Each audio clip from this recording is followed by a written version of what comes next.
Welcome to ISTV English News. I'm Jalice Mingangbam with the news. 17th Manipur Integrity Day observed.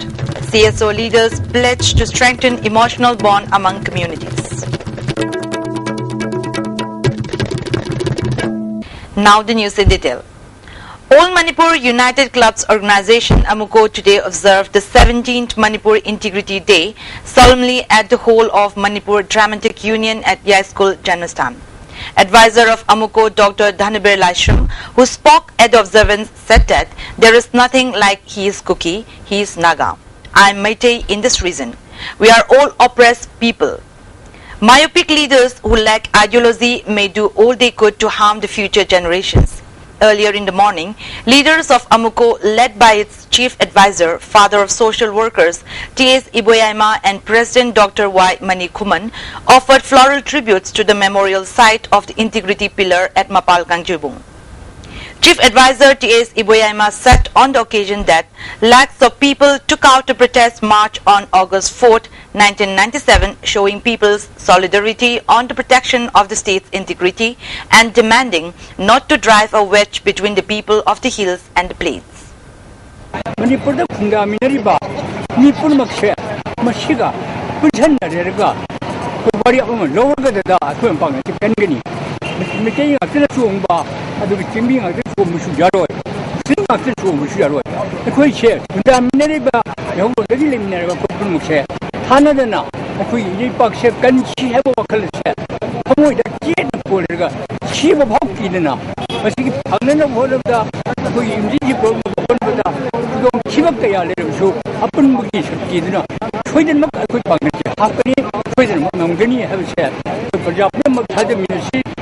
Later in the day, President of Amuko, Dr. Y. Mani Kuman, Chief Advisor T.H. Iboyaima, Representative of Chote Tribe Union Manipur Y. Maipak Chote, Chairman of Jalyarong Union Assam, Nagaland and Manipur Imphal Zone D.H. Gaikemai, President of Idako Feman Maring K. Yaima Maring, Representative of Chiru Tribe Union Manipur Areng Zatak Chiru, President of Poirei Lemerol Maira Paibi Apunba L. Memchobi, President of Kuki Women Union Manipur, Professor Rose Mangsi Haukip, Vice President of Kabui Mothers Association Manipur Atongpi Kamai, and Advisor of Amuko KT Raman were the Presidium members at the function held at the Hall of MDU.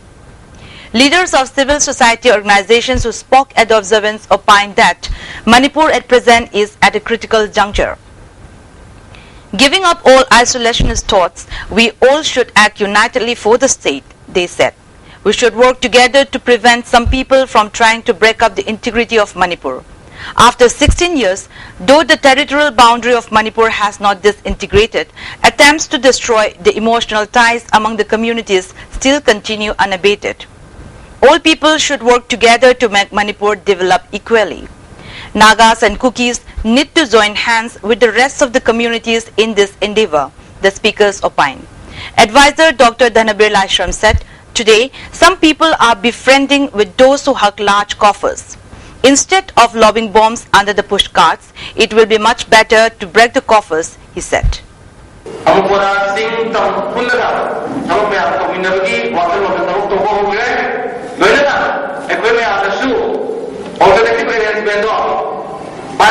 Legislation House Masida Napiro, policy Sembayamiro, policy implement of the Saru Yamiro, Aduga Panzel Kapakodo, Ishaya of the Siemga, Kapakom Bray, Siama, Korosi, Wakano, Sitiva, Adu policy, Tamalay, Tabakova, Masida, Tungi future, the second batch of basic course workshop on medical education technologies organized by the Medical Education Unit of Jawaharlal Nehru Institute of Medical Sciences JENIMS has begun at the examination hall of the institute today.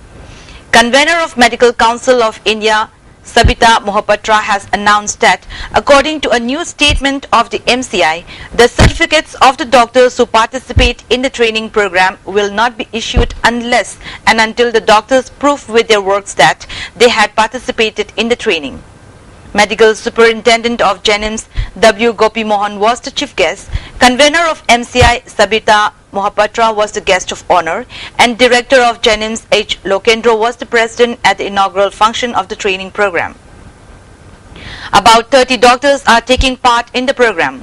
Convener Sabita Mohapatra said the teachers and the students are always getting along hand in hand. It is necessary that each one helps the other to produce good results. Earlier, the certificates of the doctors who participate in the training program were given just after the program was over. But from this training onwards, the certificates will be issued after the doctors put the skill that they had acquired from the training into practice. This will help the doctors perform better, she said. Chief guest of the function, Medical Superintendent W. Gopi Mohan appealed to the participating doctors to attend the training program with heart and soul so that they could get its benefits to the maximum. For starting the center here. So with their advice, we write a letter to the SAB Medical College. Faculty members who have undergone this basic training course should revive or their knowledge after every 5 years. So this is this will be a continuing process. The mega project constructed with the cost of rupees 8 crore and the subordinate water supply scheme constructed at Langtabal, Furamakong will be completed before December this year. MLA R.K. Anand assured this during an inspection visit to the various projects being taken up in his constituency.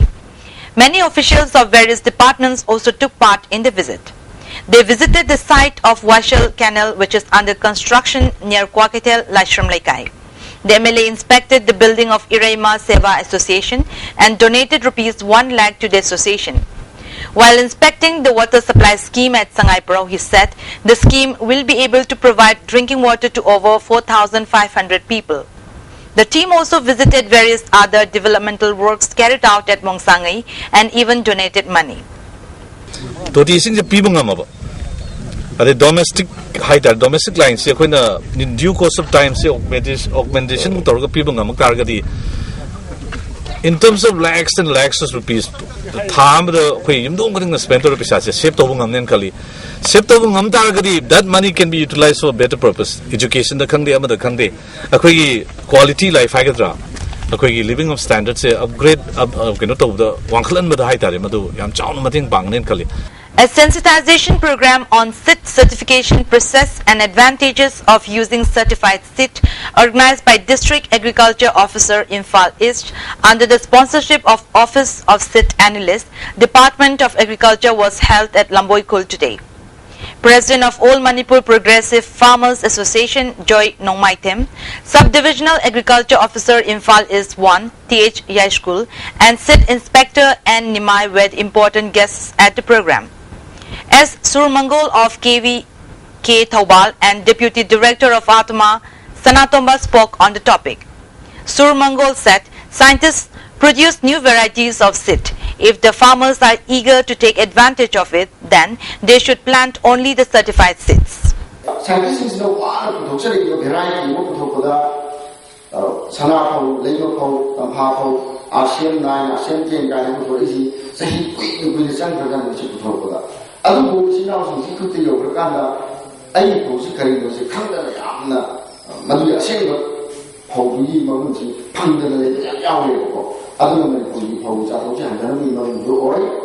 "24 hours cheering off agitation called by TDC demanding befitting punishment to those who were involved in the attempt to kidnap the General Secretary of TDM Road Bus Owners Association on July 30th will conclude tonight. A sit-in protest was also held today at Kishampat.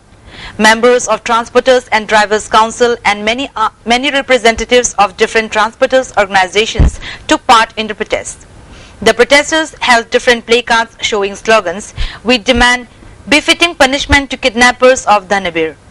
Speaking to the ISTV News, General Secretary of All Manipur Bus Owners Association and JSC of TDM Road Bus Owners Association, Abuzam Babu said, the accused persons now in police custody who were allegedly hired by the Chittor's president to kidnap Dhanabir Sharma should be punished according to law.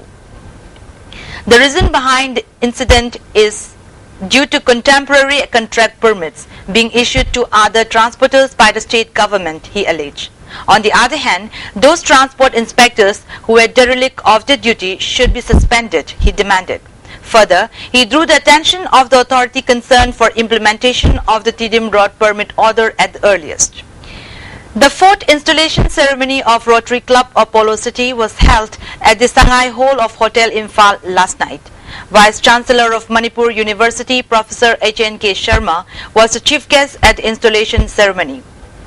Many members of the club attended the function. Sinam Pritam and Pradeep Maitram have been unanimously elected as President and Secretary of the club for the year 2014-2015. As part of the installation ceremony, many excellent and dedicated persons who are working in various fields were honored by presenting gifts to them. They are T. Sunil Kumar, Joint Editor of ISTV News for Electronic Media, N.G. Liklailema, Sangai Express for Print Media, International weightlifter Anita Chanu in sports, K.H. Lukhoi for differently abled respectively. Polo News, a souvenir of the club, was also released in connection with the function.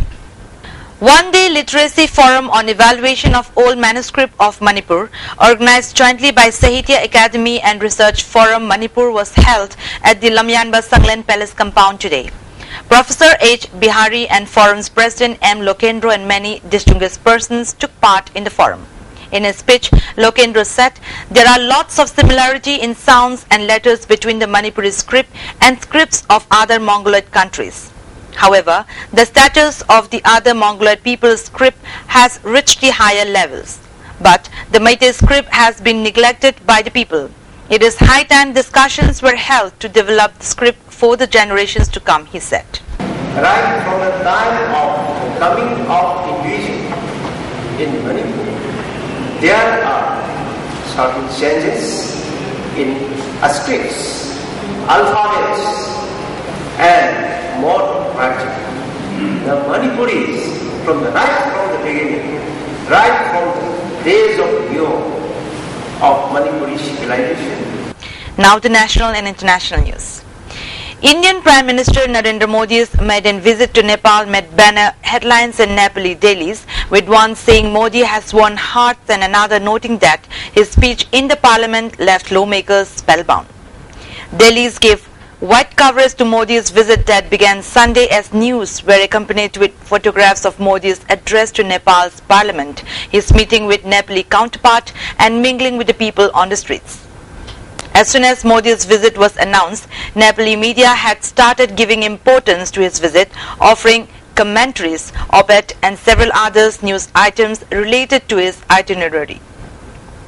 Prime Minister Narendra Modi today offered special prayers at Nepal's famed centuries-old Pashupatinath temple and felt extremely blessed. A devout Hindu, 63-year-old Modi was at the temple of Lord Shiva for about 45 minutes on a Shravan Ashtami, which is considered auspicious. There was high drama inside and outside Parliament on Monday over controversial pictures of Tamil Nadu Chief Minister Jayalalitha and Prime Minister Narendra Modi, which appeared on a Sri Lankan Defence Ministry website last week. Both houses of Parliament were adjourned following an uproar by AIADMK MPs. Parliamentary Affairs Minister Venkaiah Naidu was forced to make a statement on the issue, saying that India will raise the issue with the Sri Lankan government. External Affairs Minister Sushma Swaraj said she condemned the incident. Meanwhile, members of the Film Federation of South India held protests outside the Sri Lankan consulate in Chennai. A Gwalior Additional Sessions Judge has accused a Madhya Pradesh High Court judge of sexual harassment. The Additional Sessions Judge has written to the Chief Justice of India complaining about the incident. The Chief Justice of India has assured action once he receives the complaint. In her complaint, the lady judge has said that her administrative judge kept pestering her to visit him at his bungalow alone. She also alleged that he sent her a message through the district registrar to perform a dance on an item song. She said that she was transferred when she resisted his advances. Incidentally, the lady judge is the head of the Visakha Committee Against Sexual Harassment at the court. A Bangladesh passenger ferry carrying hundreds of people reportedly capsized on Monday, leaving many missing. Bangladesh Inland Water Transport Authority Chairman Samsudoha Khondakar said the accident took place on Monday morning as the MV Pinak was crossing the river Padma in Munsiganj district in the central part of the country. Up to 250 passengers were on board when the accident happened. Khondakar said not many details were known yet about the cause of the accident or if there were many survivors. Local police chief Tofazal Hossain said some of the passengers would have been able to swim to safety, but many were feared trapped or drowned. The toll from the 6.5 magnitude devastating earthquake that jolted southwest China's Yunnan province has now risen to over 380. The quake hit at 4:30 p.m. local time yesterday at a depth of 12 kilometers with the epicenter in Lautosang Township, 23 kilometers southwest of the county seat of Ludian, Zaotong City. At least 381 people have been killed as of this morning. The massive quake left a trail of destruction with more than 12,000 houses toppled and 30,000 damaged. Chinese Premier Li Keqiang is en route to the quake region to supervise disaster relief work. Before we wind up the top stories once again. 17th Manipur Integrity Day observed. CSO leaders pledged to strengthen emotional bond among communities. That's all for now. Stay with us for more news.